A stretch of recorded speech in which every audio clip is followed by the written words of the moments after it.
Everyone, कैसे हो आप सब। मैं आपका स्वागत करता हूं आपके अपने यूट्यूब चैनल इंदौर की पाठशाला पे। जी हां, आपका अपना यूट्यूब चैनल। और हम लेकर आ गए हैं रानी दुर्गावती विश्वविद्यालय वाले बच्चों के लिए भारत बोध यानी अंडरस्टैंडिंग इंडिया के टॉप मोस्ट इंपॉर्टेंट क्वेश्चंस। ये नया सब्जेक्ट है गाइज, तो इसके लिए आपको सही तरीके से और सही वे में पढ़ना जरूरी है। इसलिए हम आपके लिए लेकर आए हैं मोस्ट मोस्ट इंपॉर्टेंट क्वेश्चंस जो अभी तक सारी यूनिवर्सिटी की एग्जाम में आए हैं और आपके एग्जाम में भी जिनके आने के चांस बहुत ज़्यादा हैं।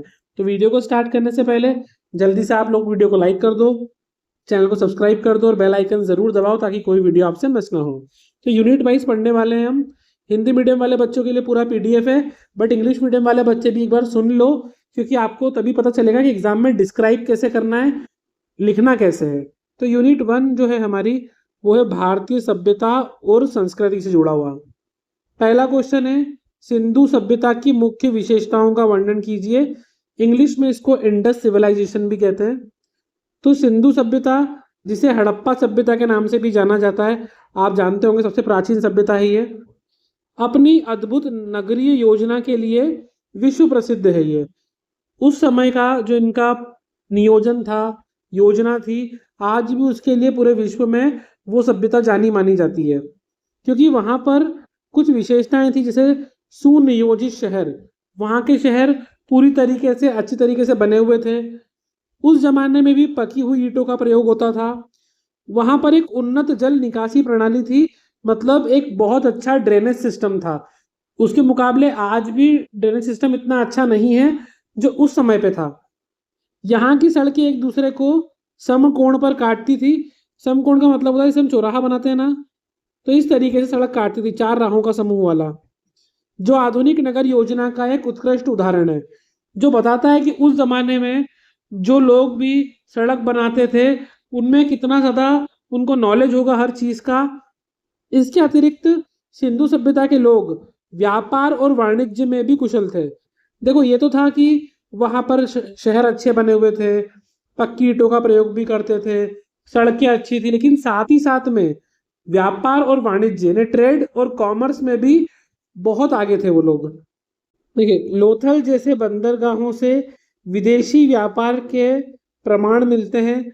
बंदरगाह आपको पता है, इनको पोर्ट बोलते हैं हम।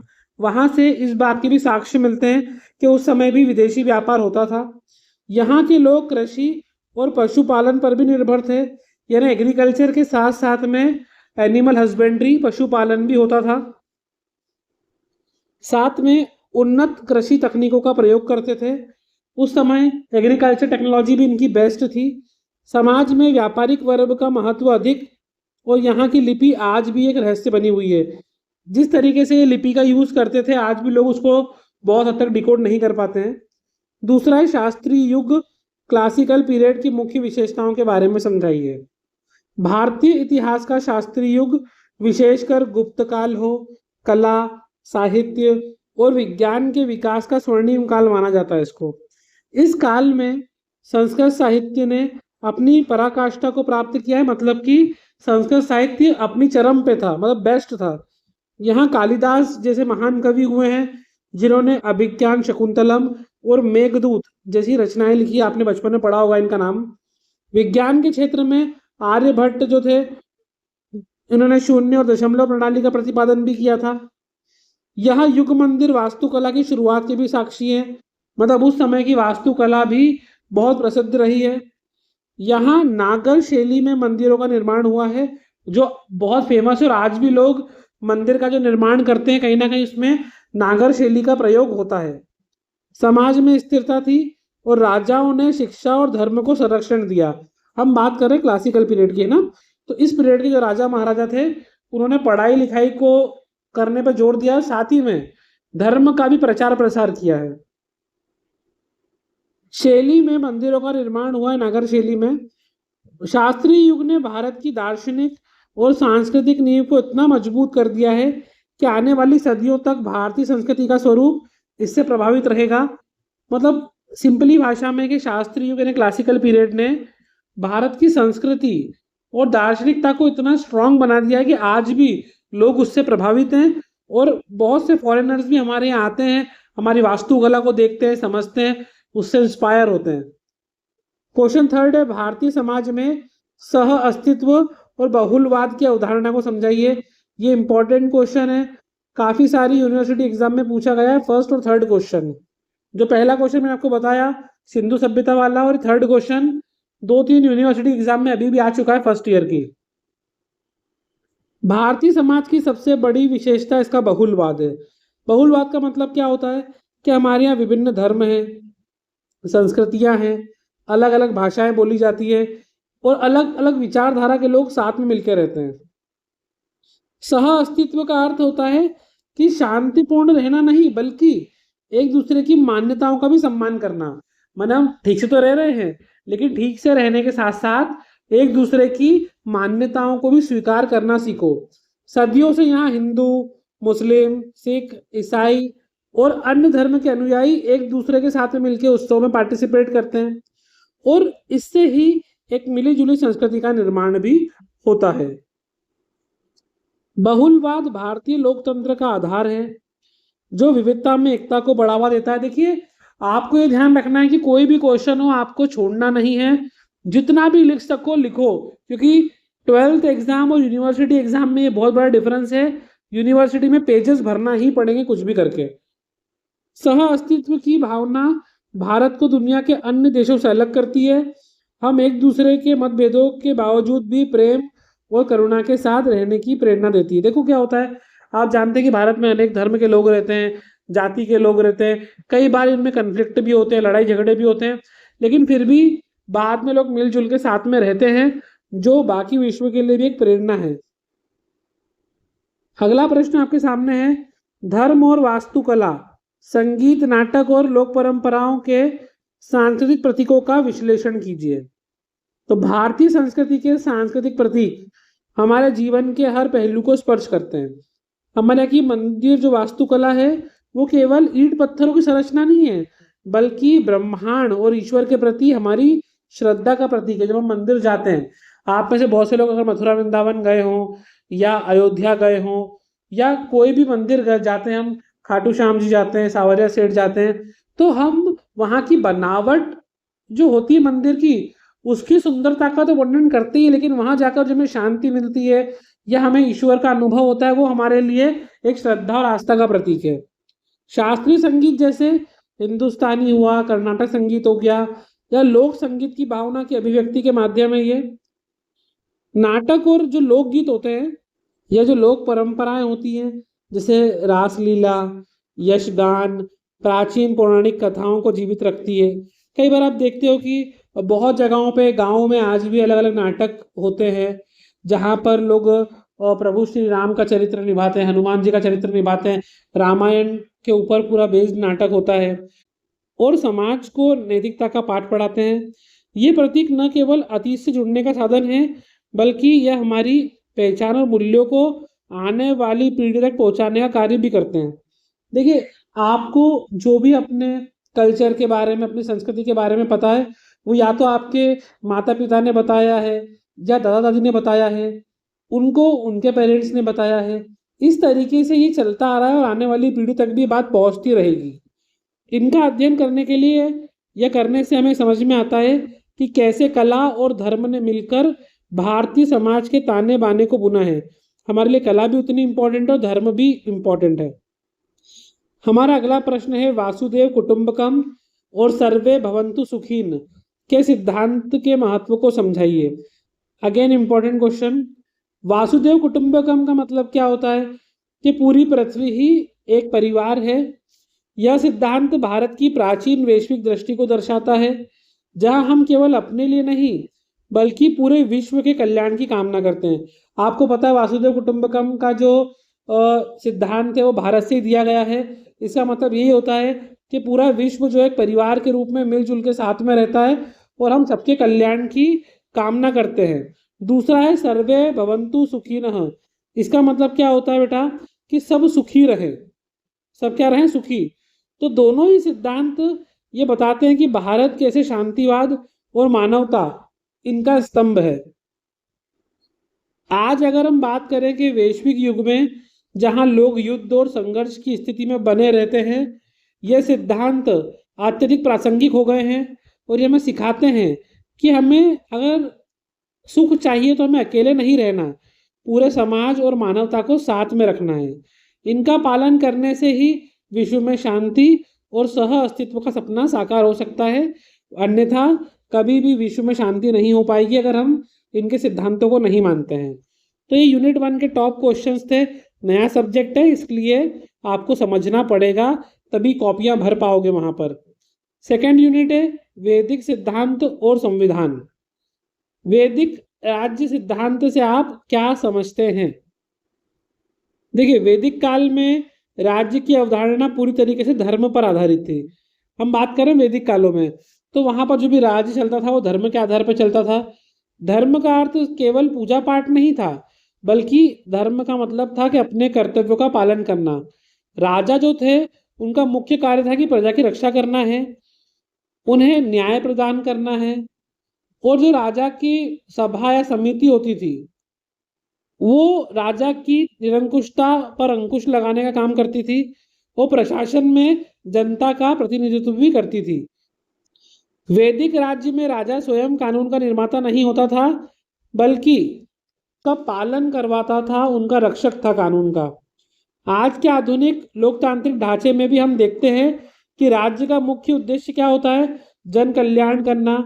तो हमें हमारे वैदिक सिद्धांत ये सिखाते हैं कि एक सफल राज्य वही है जहाँ के नागरिक सुखी हो और न्याय का शासन हो वहाँ पर।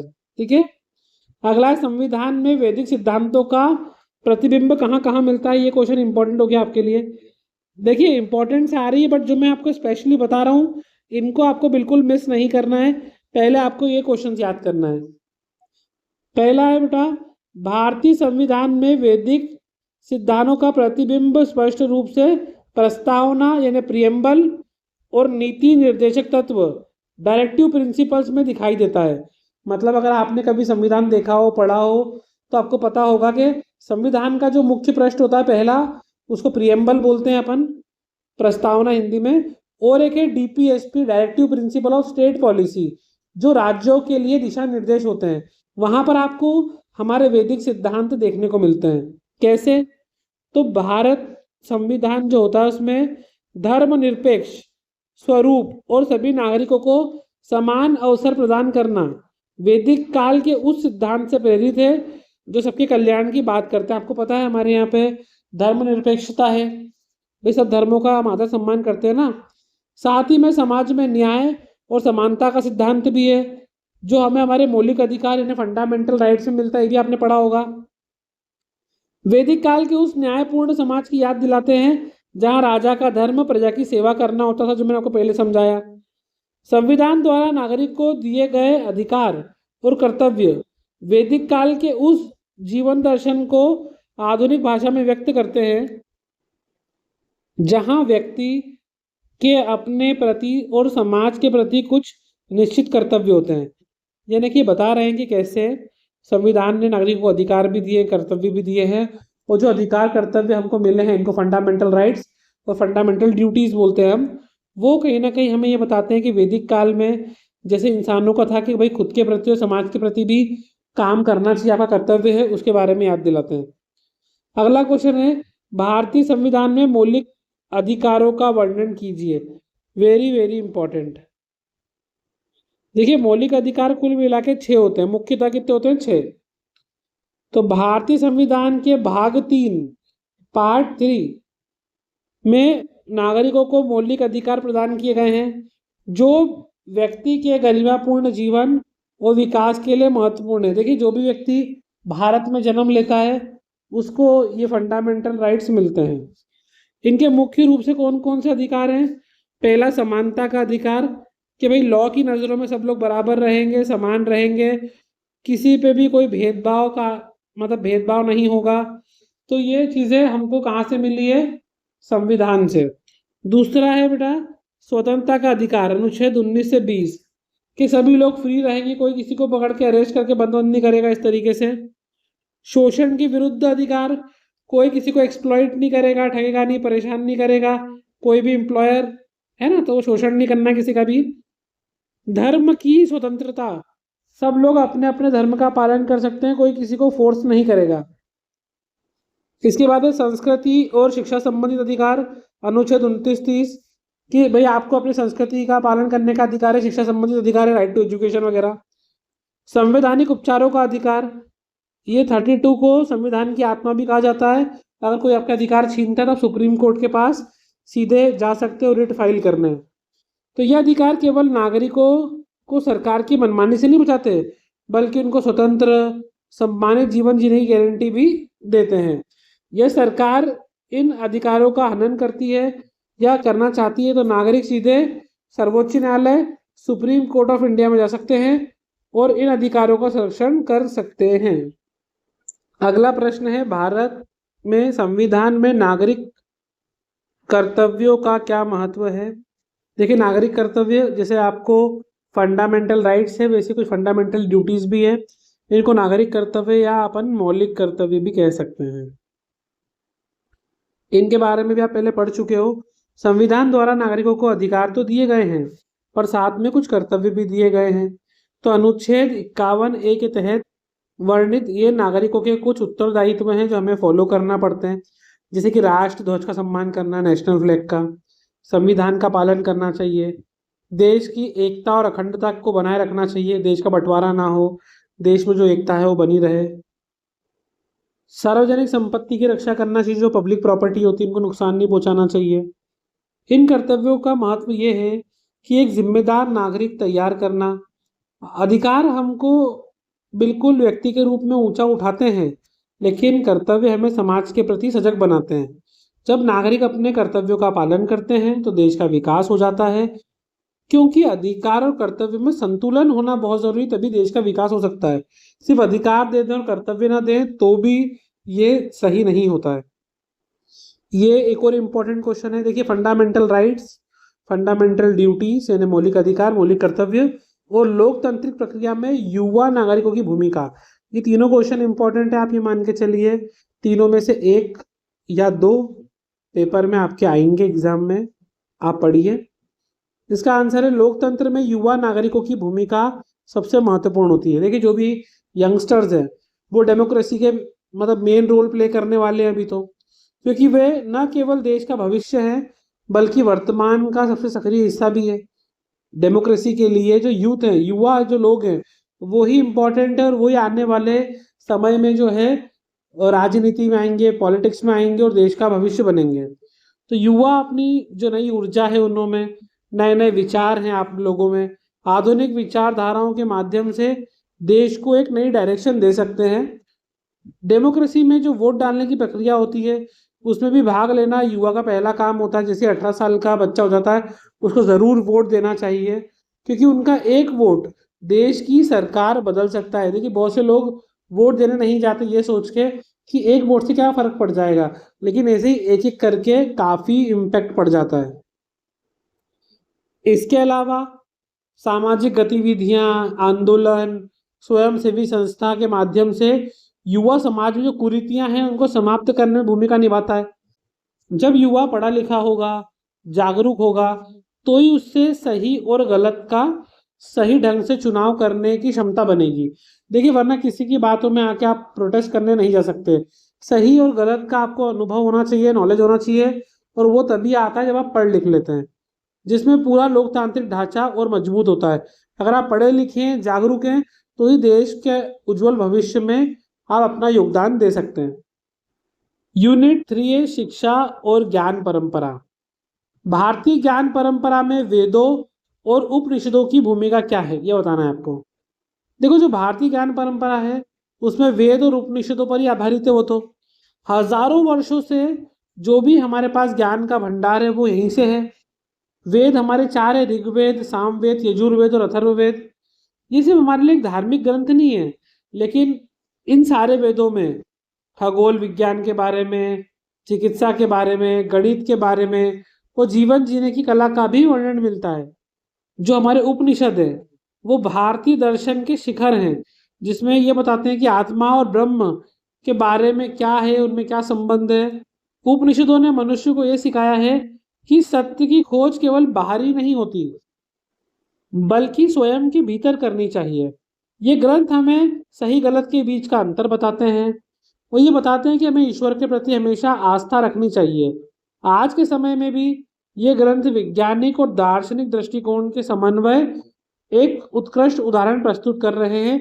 आज भी आप देखो, बहुत सारे साइंटिफिक रिसर्च में हमारे वेदों और उपनिषदों के रेफरेंस लिए जाते हैं। नेक्स्ट क्वेश्चन है, भारतीय दर्शन और स्मृति ग्रंथों का शिक्षा में क्या योगदान है? देखिए, भारतीय दर्शन ने शिक्षा को हमेशा आत्मज्ञान से जोड़ा है, जो भी आप मानो चाहे ना मानो। दर्शन ग्रंथों ने यह सिखाया है कि जो हम एजुकेशन पढ़ रहे हैं, जो शिक्षा पढ़ रहे हैं, उसका उद्देश्य सिर्फ सूचना इकट्ठा नहीं करना है, बल्कि आपको समझना है कि स्मृति ग्रंथ जो होते हैं, जैसे मनुस्मृति, यज्ञवल्क्य स्मृति, ये सब जो है ये सब समाज के नियम और आचरण की शिक्षा देते हैं। प्राचीन काल में शिक्षा की प्रक्रिया में दर्शन और स्मृति ग्रंथ का उपयोग छात्रों में नैतिकता, सदाचार और कर्तव्य परायणता का भाव पैदा करने के लिए किया जाता था। मतलब कि ये प्राचीन समय में बताते थे कि आपको नैतिकता का पालन करना है, सदाचार यानी शिष्टाचार का पालन करना है, अपने कर्तव्य का निर्वहन करना है। वो तो चीज़ें इनमें पहले से ही डेवलप की जाती थी। इन्होंने ही हमें सिखाया है कि शिक्षक और छात्र का संबंध केवल शैक्षणिक नहीं होता, बल्कि एक पवित्र बंधन है। जो आज भी हम भारतीय शिक्षा प्रणाली को देखते हैं, तो उसमें इन ग्रंथों के गहरे प्रभाव के रूप में मानवीय मूल्यों और चरित्र निर्माण पर जोर दिया गया है। ये मेन क्वेश्चन थे आपके लिए। अगला प्रश्न है, गुरुकुल परंपरा की प्रमुख विशेषता की समीक्षा कीजिए। इंपॉर्टेंट क्वेश्चन है ये।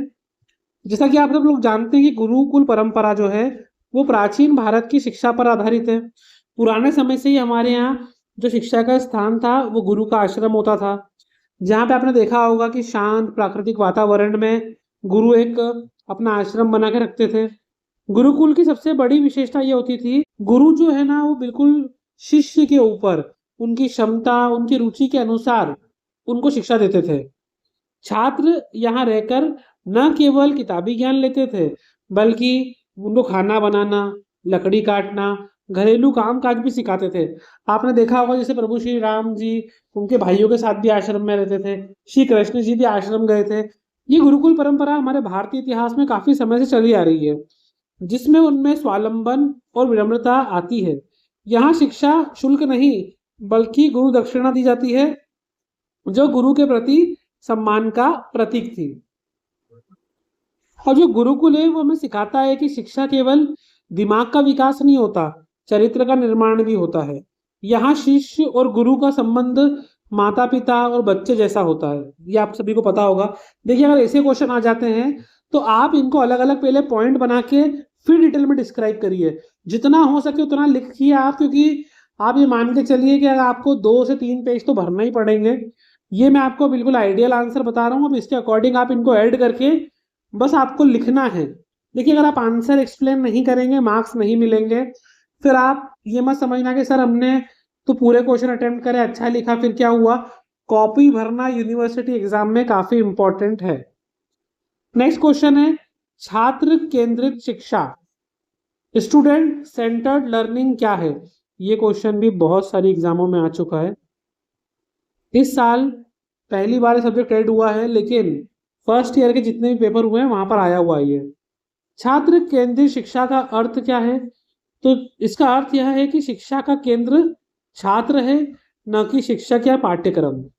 इसका मतलब क्या हुआ कि स्टूडेंट क्या सीखना चाहता है, वह कैसे बेहतर समझ सकता है, इस पर हमको मेन ध्यान देना है। देखिए, हर एक बच्चे का याद करने का तरीका अलग होता है, समझने का तरीका अलग होता है, सबकी अपनी अपनी स्किल सेट होती है। तो हमें ये जानना है कि बच्चा क्या सीखना चाहता है, वो किस तरीके से बेहतर समझ पाएगा किसी चीज को, तो हम उस पर ध्यान दें। छात्र को केवल सुनने वाला या लिसनर नहीं बनाना है, बल्कि उसको हमें एक्सप्लोरर, एक खोजकर्ता बनाना है, ताकि वो आने वाले समय में और आगे बढ़ सके। अब जो छात्र केंद्रित शिक्षा होती है, तो उसमें शिक्षक उनका एक मार्गदर्शक होता है, जो उनको धीरे धीरे टाइम टू टाइम गाइड करता रहता है, क्या करना है, किस तरीके से करना है, और छात्रों को बिल्कुल फ्री रखता है, जिससे उनका आत्मविश्वास बढ़े और उनके सोचने की क्षमता बढ़े। क्योंकि देखो, जब हम उनको गाइड करते हैं प्रॉपर तरीके से, लेकिन उन पर ज़्यादा दबाव नहीं होता, तो वो अपना बेस्ट दे सकते हैं। और उन्हें स्वयं सीखने के लिए प्रोत्साहित भी करना चाहिए। यह आधुनिक समय की सबसे महत्वपूर्ण शिक्षण प्रणाली है, क्योंकि हर बच्चे की अलग अलग प्रतिभा को पहचानने और उसे निखारने का हमें पूरा अवसर मिलता है इससे। तो ये फॉलो जरूर होना चाहिए। अगला क्वेश्चन है, भारतीय शिक्षा दर्शन में शिक्षा का मुख्य उद्देश्य क्या है? हमारे यहाँ एजुकेशन का मेन ऑब्जेक्ट क्या है, ये बताना है हमें। देखिए, भारतीय शिक्षा दर्शन में शिक्षा का उद्देश्य क्या है, वो लिखा है हमने, सा विद्या या विमुक्तये, यानी वह जो हमें मुक्त करे। इसका अर्थ यह नहीं है कि हमें जेल से मुक्त करे या किसी बंधन से मुक्त करे, बल्कि इसका मतलब ये है कि जहाँ विद्या होती है वहाँ अज्ञानता, अहंकार और दुख बंधन से हमें मुक्ति मिल जाती है। शिक्षा का मुख्य उद्देश्य व्यक्ति का सर्वांगीण विकास यानी ओवरऑल डेवलपमेंट करना है। इसके अंदर शारीरिक, मानसिक, बौद्धिक, आध्यात्मिक विकास सब इंक्लूड होता है। जब बच्चे पहले गुरुकुल में जाते थे, जो मैंने ऊपर बताया आपको, तो केवल उनको विषय नहीं पढ़ाते थे, बल्कि उन्हें अच्छा इंसान बनने की शिक्षा भी दी जाती थी। और लक्ष्य ये था कि व्यक्ति अपने जीविका तो कमाए ही, मतलब लाइफ में वो जीवन जीने के लिए जो आवश्यक चीजें वो तो कमाए, लेकिन साथ में क्या करना है, साथ में वो समाज कल्याण में भी अपना योगदान दे। इस प्रकार शिक्षा जीवन को सार्थक बनाने और अंततः मोक्ष या आत्म साक्षात्कार प्राप्त करने का एक साधन है। तो गाइस, ये 3 यूनिट कंप्लीट हो चुकी है आपकी ओवरऑल। ये वीडियो आपको पूरा सिलेबस कवर कर देगी अच्छे से। टॉप आइडियल्स क्वेश्चन नहीं है, इसलिए प्लीज पेशेंस बना के अच्छे से सुनिए। और अगर अभी तक आपने वीडियो को लाइक नहीं करा तो लाइक कर देना। यूनिट 4 है जीवन दर्शन और पर्यावरण। क्वेश्चन 16, पुरुषार्थ चतुष्टय का वर्णन कीजिए। इंपॉर्टेंट क्वेश्चन है ये भी। देखिए, भारतीय जीवन दर्शन में पुरुषार्थ चतुष्टय का अर्थ है कि जीवन के 4 मुख्य उद्देश्य हैं: धर्म, अर्थ, काम और मोक्ष। धर्म का अर्थ क्या होता है? धर्म का अर्थ है अपने नैतिक कर्तव्यों का पालन करना। अर्थ का मतलब होता है जीवन यापन करने के लिए धन या साधन को इकट्ठा करना। काम का क्या अर्थ होता है? उचित इच्छाओं और वासनाओं को पूरा करना। और मोक्ष का अर्थ होता है जीवन का अंतिम उद्देश्य होता है मोक्ष, जिसका अर्थ है जन्म मरण के चक्र से हमको मुक्ति चाहिए, बार बार हमें पुनर्जन्म नहीं लेना है। ये चारों पुरुषार्थ एक दूसरे से जुड़े होते हैं, इसीलिए इन्हें पुरुषार्थ चतुष्टय भी कहते हैं। अब धर्म के बिना अर्थ अनैतिक हो सकता है, काम के बिना धर्म के व्यक्ति को पतन की ओर ले जा सकता है। इन चारों के संतुलन से ही व्यक्ति का जीवन सही होता है, सुखद होता है, संतुलित होता है। तो ये 4 होते हैं, धर्म, अर्थ, काम और मोक्ष। इनका समन्वय अनिवार्य है। पुरुषार्थ जीवन की हर अवस्था में हमें सही दिशा दिखाने का कार्य करते हैं। काफी इंपॉर्टेंट है ये क्वेश्चन, आपके लिए पेपर में आ सकता है, इसलिए अच्छे से पढ़ लेना। आश्रम व्यवस्था क्या है, इसकी प्रासंगिकता बताइए। देखिए, गुरुकुल वाला आश्रम मत समझना है ना, आश्रम व्यवस्था अलग है, गुरुकुल वाला क्वेश्चन अलग है। आश्रम व्यवस्था भारतीय जीवन जीने का एक अनुशासित तरीका। इनके बारे में आपने सुना होगा कि हम ऐसा मानते थे कि पहले मानव का जीवन 100 वर्षों का होता था, तो उसको 4 अलग अलग चरण या आश्रम में विभाजित करते थे। पहला होता है ब्रह्मचर्य, जो 25 वर्ष तक की आयु तक होता है। फिर गृहस्थ होता है, जो 25 से 50 वर्ष तक की आयु का इंसान होता है। फिर वानप्रस्थ, जब उनकी आयु 50 से 75 वर्ष होती है। और संन्यास, जब आयु 75 से ऊपर 100 तक होती है। अब जब ब्रह्मचर्य आश्रम या ब्रह्मचर्य चरण चलता है, तो उसमें छात्र जीवन में वो ज्ञान प्राप्त करता है। गृहस्थ काल जब चलता है, तो उसमें वह परिवार और समाज की जिम्मेदारी संभालता है। वानप्रस्थ आश्रम में वह समाज को अपना अनुभव देता है कि क्या सीखा है उसने। और संन्यास में वह ईश्वर के चिंतन में लीन हो जाता है। अब आपको जब एग्जाम में यह आए, तो आप एक एक करके पहले ब्रह्मचर्य ऐसे हेडिंग डाल देना। एक जैसे पहला पॉइंट ब्रह्मचर्य, दूसरा गृहस्थ, तीसरा वानप्रस्थ, चौथा संन्यास, फिर इनको अलग अलग एक्सप्लेन करना, तो वो थोड़ा आंसर बड़ा और अच्छा दिखेगा। इनकी प्रासंगिकता यह है कि जीवन में एक लक्ष्य, अगर आपने जीवन में एक लक्ष्य बना रखा है और आपका व्यवस्थित अनुशासन है, आश्रम क्या करता है बेटा, आपको गाइड करता है कि किस तरीके से जीवन में आपको ड्यूरेशन दे दी है कि ब्रह्मचर्य में ये करना है, गृहस्थ में ये करना है। तो उस तरीके से आपको पता होता है कि भाई मेरी एज क्राइटेरिया ये है, तो इस वक्त मेरा काम ये करना है। आजकल क्या होता है ना, बच्चों को पता ही नहीं चलता कि किस एज में क्या काम करना है, और इस वजह से बहुत ज़्यादा प्रॉब्लम भी आती है। आज के तनावपूर्ण जीवन में यदि हम इन चरणों में ध्यान रखें और हर आयु में अपनी भूमिका को बेहतर ढंग से समझ सकते हैं। बात वही कि अगर आप इन 4 चरणों को ठीक से समझ लेते हो तो आपको ये समझ में आ जाएगा कि जीवन किस तरीके से जीना है आपको। नेक्स्ट क्वेश्चन है हमारे पास 18। भारतीय संस्कृति में यज्ञ की भूमिका क्या है? वेरी वेरी इंपॉर्टेंट, लगभग सारे पेपरों में आया है, यूनिवर्सिटी फर्स्ट ईयर की एग्जामों में। भारतीय संस्कृति में यज्ञ केवल आग में सामग्री डालने वाली प्रक्रिया नहीं है, बल्कि ये त्याग और पर्यावरण संतुलन का भी प्रतीक होती है। यज्ञ का अर्थ यजने यानी किसी पवित्र कार्य करने के लिए स्वयं को समर्पित करना होता है। वेदों में कहा गया है कि यज्ञो वे विष्णु, अर्थात यज्ञ ही साक्षात ईश्वर है, और यज्ञ के माध्यम से हम प्रकृति को शुद्ध करने का कार्य भी करते हैं। अब ऐसा क्यों होता है? क्योंकि जो यज्ञ की अग्नि और जड़ी बूटियों का धुआं होता है वो वायुमंडल को शुद्ध करता है।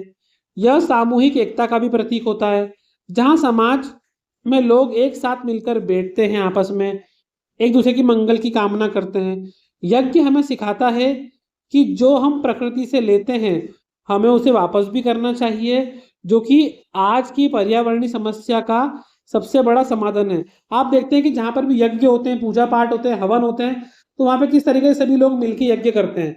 तो वो कहीं ना कहीं साथ में मिलने का भी, एकता का भी प्रतीक होता है, वो पर्यावरण के लिए भी अच्छा ही होता है। अगला क्वेश्चन है, पंच महाभूतों की अवधारणा क्या है? भारतीय दर्शन के अनुसार यह पूरा ब्रह्मांड 5 तत्वों से मिलकर बना है, जिसे हम पंच महाभूत कहते हैं। सुना होगा आपने। पहला पृथ्वी, दूसरा जल, तीसरा अग्नि, चौथा वायु और पांचवा आकाश। इन्हीं को बोलते हैं पंच महाभूत। पृथ्वी हमें आधार देती है, यानी खाना पीना जीवन देती है। जल जीवन का आधार होता है। अग्नि ऊर्जा देती है और परिवर्तन का प्रतीक होती है। वायु हमें प्राण प्रदान करता है, और आकाश सभी तत्वों को धारण करता है। मनुष्य का जो शरीर है वो इन्हीं 5 तत्वों से मिलकर बना है, और अंत में इन्हीं में वापस मिल जाएगा। तो ये अवधारणा हमें सिखाती है कि प्रकृति और मनुष्य अलग नहीं है, बल्कि एक ही हैं। और आज हम जब प्रदूषण की बात करते हैं तो पंच महाभूतों की यह अवधारणा हमें याद दिलाती है कि यदि इन तत्वों में असंतुलन होगा तो जीवन पर बहुत बड़ा संकट आ सकता है। इसीलिए हमें ये कोशिश करना चाहिए कि हम पर्यावरण के संतुलन को बिगाड़े ना, उसे बनाए रखें। हमें इन तत्वों का सम्मान भी करना चाहिए और संरक्षण भी करना चाहिए। अगला प्रश्न है, कौटिल्य के अर्थशास्त्र की अवधारणा क्या है? इंपॉर्टेंट क्वेश्चन है इस यूनिट का ये। देखिए, कौटिल्य चाणक्य द्वारा रचित अर्थशास्त्र केवल धन के बारे में नहीं है। देखिए, अर्थशास्त्र भले उसका नाम हो, लेकिन अर्थ मतलब लोग धन समझते हैं, लेकिन धन के अलावा कैसे आपको शासन यानी एडमिनिस्ट्रेशन करना है, पॉलिटिक्स राजनीति किस तरीके से चलाना है, कूटनीति लोक प्रशासन किस तरीके से करना है, उसके लिए पूरा एक अद्भुत ग्रंथ है ये। कौटिल्य की मुख्य अवधारणा यह थी कि एक मजबूत और शक्तिशाली राज्य ही जनता को सुरक्षा दे सकता है। इसमें उन्होंने राजा के क्या कर्तव्य होते हैं, मंत्रियों का चयन किस तरीके से होना चाहिए, युद्ध नीति क्या होती है, जासूसी क्या होती है, कर प्रणाली में टैक्स सिस्टम कैसा होना चाहिए, उसका बारीकी से वर्णन करा है। तो कौटिल्य का मानना था कि प्रजा के सुख में ही राजा का सुख होता है, और आज के आधुनिक प्रशासनिक ढांचे में भी कौटिल्य के सिद्धांतों का प्रयोग होता है। उनका अर्थशास्त्र हमें सिखाता है कि राजनीति में केवल शक्ति ही काफी नहीं है, बल्कि उससे नैतिकता और जन कल्याण के उद्देश्यों से जोड़ा जाना चाहिए। यानी कि सिंपल सा है कि आपको कौटिल्य के अर्थशास्त्रों का ठीक तरीके से प्रयोग करना चाहिए। अगर कोई पॉलिटिशियन ये समझ रहा है कि हमारे पास बहुत ज़्यादा शक्तियां हैं तो उससे काम नहीं चलेगा, उसको जन कल्याण करना होगा। अगर वो चाहता है कि लोग उसके बारे में अच्छा बोले और वो आने वाले समय में भी शासन कर सके, तो उससे क्या करना पड़ेगा, पब्लिक वेलफेयर, जन कल्याण तो करना ही पड़ेगा। तो हम आ गए हमारी लास्ट यूनिट पे, यूनिट 5 पे, स्वतंत्रता संग्राम और आधुनिक भारत। स्वतंत्रता संग्राम आंदोलन में बाल गंगाधर तिलक की क्या भूमिका थी। देखिए, आप सब जानते हैं बाल गंगाधर तिलक जी के बारे में, नहीं जानते हैं तो इन्हें लोकमान्य के नाम से जाना जाता था। इन्होंने स्वतंत्रता संग्राम में क्रांतिकारी विचारों का बीजारोपण किया था। उन्होंने ये महसूस किया था कि स्वतंत्रता की जो लड़ाई है, इंडिपेंडेंस की फाइट है, वो जनता को जागृत करना उसके लिए बहुत जरूरी है। अगर जब तक पब्लिक जागेगी नहीं, तब तक देश को हम इंडिपेंडेंट नहीं करा सकते। इसी उद्देश्य के लिए उन्होंने गणेश उत्सव और शिवाजी उत्सव को एक सामाजिक और राजनीतिक मंच के रूप में बदला। जैसे गणेश उत्सव हम बनाते हैं ना, अभी आने वाले गणेश जी, तो हम क्या करते हैं कि गणेश जी के बड़े बड़े पंडाल लगाते हैं, गणेश जी का स्वागत करते हैं, हम यात्रा निकालते हैं गणेश जी की, पूरा ढोल नगाड़ों से स्वागत करते हैं। वैसे ही शिवाजी उत्सव बनाते हैं, जिसमें सभी लोग मिलकर योगदान देते हैं। तो कहीं ना कहीं उनका ये मकसद था कि गणेश उत्सव और शिवाजी उत्सव के जरिए लोगों के अंदर उत्साह भरना, और ये वो मंच मिल गया था जहां पर लोगों को वो इकट्ठा करके अपने अधिकारों के बारे में समझाते, देश को आजाद कराने के बारे में समझाते। उन्होंने केसरी और मराठा समाचार पत्रों के माध्यम से सरकार की नीतियों की तीखी आलोचना करी। भाई, उन्होंने दो पेपर भी निकाले, केसरी और मराठा, और उसके अंदर उन्होंने सरकार की जो पॉलिसीज थी उनका विरोध भी करा, आलोचना भी करी। उनका एक फेमस नारा था, सुना होगा आपने, स्वराज्य मेरा जन्मसिद्ध अधिकार है और मैं इसे लेकर रहूंगा। ये जो नारा था, इससे पूरे देश में जोश भर गया था। तिलक जी का योगदान केवल राजनीतिक नहीं, लेकिन उन्होंने भारतीय संस्कृति के प्रति गौरव जगाकर देशवासियों को एकजुट करने का भी अद्वितीय कार्य किया था। तो दो तरीके से आपसे पूछ सकते हैं, पहला क्वेश्चन जो मैंने लिखा है वो ऐसा कैसे ही, या दूसरा गणेश उत्सव और शिवाजी उत्सव ने स्वतंत्रता योगदान में कैसे सहयोग करा, इस तरीके से भी आपसे पूछ सकते हैं।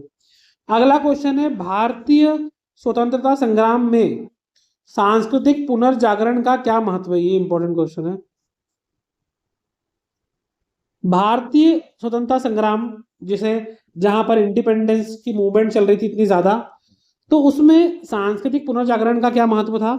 तो अंग्रेजों ने भारतीयों को हीन भावना से भर दिया था। मतलब कि आपने देखा होगा कि वो भारतीयों को बहुत अपने से गिरा हुआ, तुच्छ समझते थे, बिल्कुल भारतीयों की इज्जत नहीं करते थे, उनसे बहुत ज्यादा बेकार तरीके से ट्रीट करते थे, बहुत बुरा व्यवहार करते थे उनसे, और वो उनको ऐसा मानते थे कि तुम्हारी संस्कृति बहुत पिछड़ी हुई है। बट राजा राम मोहन रॉय, स्वामी विवेकानंद, रविन्द्रनाथ टैगोर जी जैसे विचारकों ने भारतीय इतिहास, दर्शन और कला के गौरव को वापस से उजागर करा। इससे देशवासियों में अपने पूर्वजों के प्रति सम्मान बढ़ा और संस्कृति के प्रति भी गर्व पैदा हुआ। यह आत्मसम्मान ही स्वतंत्रता की मांग का आगे चल के आधार बना। जब लोग ये समझ गए कि हमारी जो संस्कृति है वो विश्व की महान संस्कृति में से एक है, तो फिर उन्होंने बोला कि हम अंग्रेजों की गुलामी नहीं करेंगे और उसको गुलामी को स्वीकार करने से मना कर दिया। तो सांस्कृतिक पुनर्जागरण जो था, उसने मानसिक गुलामी को तोड़ा, जो राजनीतिक स्वतंत्रता पाने के लिए पहली और सबसे कठिन शर्त थी। देखिए, कभी भी लाइफ में कुछ अचीव करना हो तो पहले हमको हमारे दिमाग से जीतना पड़ता है। अगर आप अपने माइंड से ही हार गए तो कुछ नहीं हो सकता। अगर मान लो कोई सब्जेक्ट आपको डिफिकल्ट लगता है और आप पहले से एज्यूम कर लो कि डिफिकल्ट सब्जेक्ट है, तो कभी भी आप उसमें अपना बेस्ट नहीं दे पाओगे, क्योंकि पहले से ही आपने अपने मन में एज्यूम कर लिया कि आपसे नहीं होने वाला। तो अगर कोई सब्जेक्ट डिफिकल्ट भी लग रहा है तो उसको इतना अपने माइंड पे इम्पेक्ट मत पड़ने दो। ज्यादा से ज्यादा क्या होगा, बाउंड्री पे नंबर आएंगे। लेकिन अगर आपने माइंड पॉजिटिव बना लिया तो हो सकता है कि आप काफी अच्छे मार्क्स भी ला सकते हो उसमें। तो दिमाग से जीतना काफी जरूरी है। अगला क्वेश्चन है, भारतीय अंतरिक्ष कार्यक्रम की उपलब्धियों का वर्णन कीजिए। इंपॉर्टेंट है ये, वेरी वेरी इंपॉर्टेंट। इसरो से संबंधित जो भी उपलब्धियां हैं वो बताना है आपको, आप जानते होंगे इसके बारे में। भारतीय अंतरिक्ष अनुसंधान संगठन, जिसको हम इंडियन स्पेस रिसर्च ऑर्गेनाइजेशन भी बोलते हैं, इन्होंने अपनी सीमित संसाधनों के बावजूद भी भारत को विश्व में अग्रणी अंतरिक्ष शक्तियों में शामिल किया है। आप जानते होंगे कि भारत की अंतरिक्ष यात्रा की शुरुआत बहुत साधारण थी, लेकिन आज हमने मंगलयान मंगल ग्रह पे भेजा है, चंद्रयान चंद्रमा पर भेजा है। हम एक साथ सबसे अधिक उपग्रह प्रक्षेपित करने का विश्व रिकॉर्ड भी बना चुके हैं।